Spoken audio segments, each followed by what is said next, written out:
স্বাগতম আজকের ভিডিওতে। বেগম খালেদা জিয়া বাংলাদেশের প্রথম নারী প্রধানমন্ত্রী। মুসলিম বিশ্বে বেনজির ভুট্টোর পর তিনি দ্বিতীয় নারী যিনি প্রধানমন্ত্রীর আসন অলংকৃত করেছিলেন। খুব সাধারণ গৃহবধূ থেকে একটি সংগঠিত রাজনৈতিক দলের প্রধান হয়ে ওঠার গল্প শোনাবো আজকের ভিডিওতে। চলুন তবে শুরু করা যাক। 1945 সালের 15ই আগস্ট দিনাজপুরের ইস্কান্দার মজুমদার এবং বেগম তৈয়বা মজুমদারের ঘরে জন্ম নিল একটি ফুটফুটে সুন্দর কন্যা সন্তান। মিষ্টি মেয়ের মুখটি যেন ঠিক পুতুলের মতো। বাবা মা আদর করে নাম রাখলেন খালেদা খানম পুতুল। 5 ভাই বোনের মধ্যে খালেদা ছিলেন তৃতীয়। 5 বছর বয়সে তাকে ভর্তি করানো হয় দিনাজপুরের মিশন স্কুলে। এখানে প্রাথমিক শিক্ষা শেষ করে দিনাজপুর সরকারি বালিকা উচ্চ বিদ্যালয়ে ভর্তি হন। এই স্কুল থেকে 1960 সালে ম্যাট্রিকুলেশন পরীক্ষায় অংশ নেন এবং উত্তীর্ণ হন। এ বছরই তৎকালীন পাকিস্তান সেনাবাহিনীর ক্যাপ্টেন জিয়াউর রহমান কামালের সাথে বিয়ে হয় খালেদার। বিয়ের পর দিনাজপুরের সুরেন্দ্রনাথ কলেজে ভর্তি হয়েছিলেন পরবর্তী লেখাপড়ার জন্য।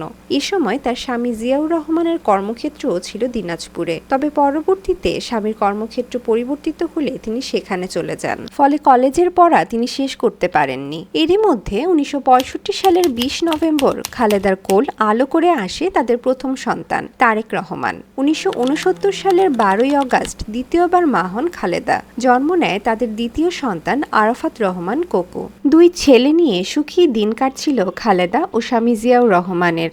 এরই মধ্যে সারা দেশে বাজতে শুরু করে যুদ্ধের দামামা। জিয়াউর রহমান সেনাবাহিনীতে বিদ্রোহ করে যোগ দেন মুক্তিযুদ্ধে। একদিকে জেট ফোর্সের প্রধান হয়ে সাহসিকতার সঙ্গে যুদ্ধ চালাচ্ছিলেন জিয়া, আর অন্যদিকে হানাদার বাহিনী তার পরিবার ও আত্মীয় স্বজনদের খুঁজতে মরিয়া। আক্রোশের শিকার হয়ে অনেকে বন্দীও হন। এরই মধ্যে 2 সন্তানকে নিয়ে 16ই মে চট্টগ্রাম থেকে লঞ্চে নারায়ণগঞ্জে পালিয়ে আসেন খালেদা।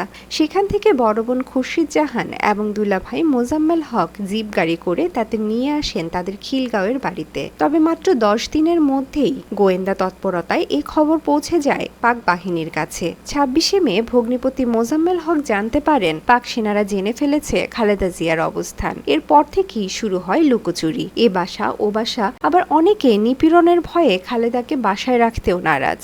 এভাবেই কাটতে থাকে খালেদা ও তার 2 পুত্রের জীবন।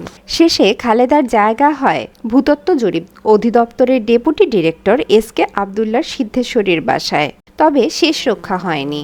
এখান থেকেই 2রা জুলাই 1971 সালে পাকিস্তানি বাহিনী আটক করেন খালেদা জিয়া ও তার 2 সন্তানকে। প্রয়াত মাহফুজুল্লাহর Begum Khaleda Zia her life her story বই অনুসারে আটকের পর খালেদা জিয়া ও তার 2 সন্তানকে প্রথমে পুরাতন সংসদ ভবনের একটি কক্ষে রাখা হয়।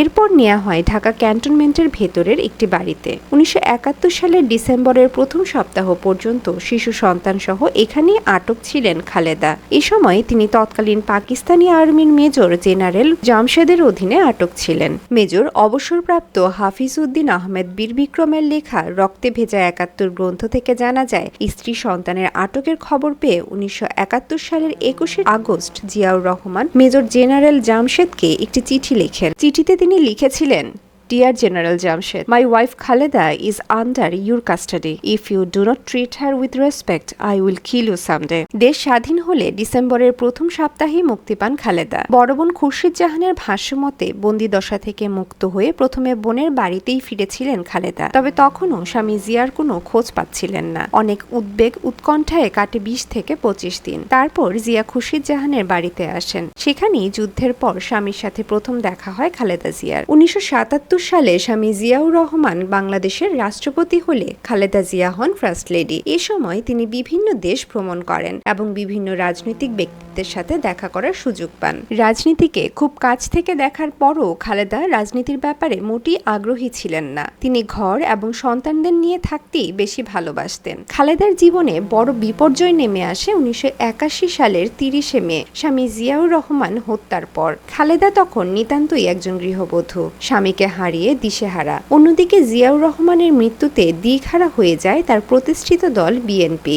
ভাইস প্রেসিডেন্ট বিচারপতি আব্দুস সাত্তার তখন অস্থায়ী প্রেসিডেন্টের দায়িত্ব নেন। আব্দুস সাত্তারের বয়স ছিল ৭৮। তার বার্ধক্য এবং দল পরিচালনা নিয়ে অসন্তোষের কারণে দলটির এক অংশ বেগম জিয়াকে রাজনীতিতে আনার পরিকল্পনা করেন, কিন্তু খালেদা রাজনীতিতে আসার ব্যাপারে কোনো দিনই আগ্রহী ছিলেন না। অন্যদিকে স্বামীর এমন মৃত্যু তার মধ্যে এক ধরনের অনিশ্চয়তা তৈরি করেছিল। তিনি হয়তো ভাবছিলেন রাজনীতি মানুষকে এমনই করুণ পরিণতির দিকে নিয়ে যায়। তাছাড়া খালেদার বাবাও চাইতেন না মেয়ে রাজনীতির কঠিন রাস্তায় হাঁটা শুরু করুক। এ সময় দলের নেতাকর্মীরা বেগম জিয়াকে বারবার রাজনীতিতে আসার জন্য বোঝানোর চেষ্টা করেন। বিএনপির ওয়েবসাইটে দেয়া তথ্য অনুযায়ী ১৯৮২ সালের ১৩ জানুয়ারি একজন রাজনৈতিক কর্মী হিসেবে বেগম খালেদা জিয়া আত্মপ্রকাশ করেন। বেগম জিয়াকে রাজনীতিতে আনতে গুরুত্বপূর্ণ ভূমিকা রেখেছিলেন কর্নেল আকবর হোসেন, সাবেক সামরিক কর্মকর্তা নুরুল ইসলাম শিশু এবং AQM বদরুদ্দোজা চৌধুরী। দলে যোগ দেওয়ার পর থেকেই বেগম জিয়া বিভিন্ন রাষ্ট্রীয় অনুষ্ঠানে হাজির হওয়া শুরু করেন। দলের তরুণ অংশ চাচ্ছিল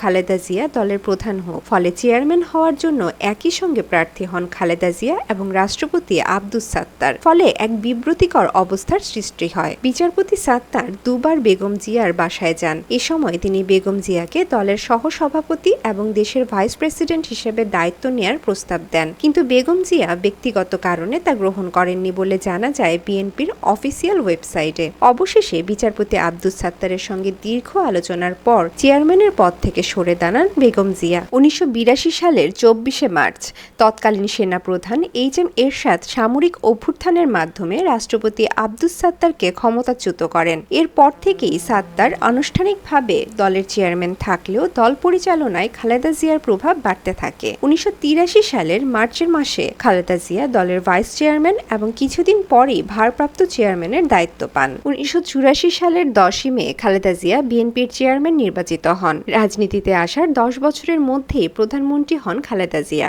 এভাবেই দিনাজপুরের পুতুল হয়ে ওঠেন দেশনেত্রী খালেদা জিয়া। খালেদা জিয়ার শাসনামল অনেক ক্ষেত্রে বিতর্কিত হলেও তার নেতৃত্বেই বিএনপি বাংলাদেশের একটি উল্লেখযোগ্য প্রধান রাজনৈতিক দলে পরিণত হয়েছে। বর্তমানে জীবন মৃত্যুর সন্ধিক্ষণে দাঁড়িয়ে আছেন প্রবীণ এই রাজনৈতিক ব্যক্তিত্ব।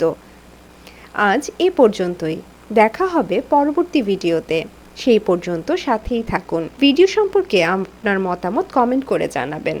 এরকম আরও ভিডিও দেখতে চাইলে আমাদের চ্যানেলটি সাবস্ক্রাইব করে বেল আইকনটি চেপে রাখুন। আল্লাহ হাফেজ।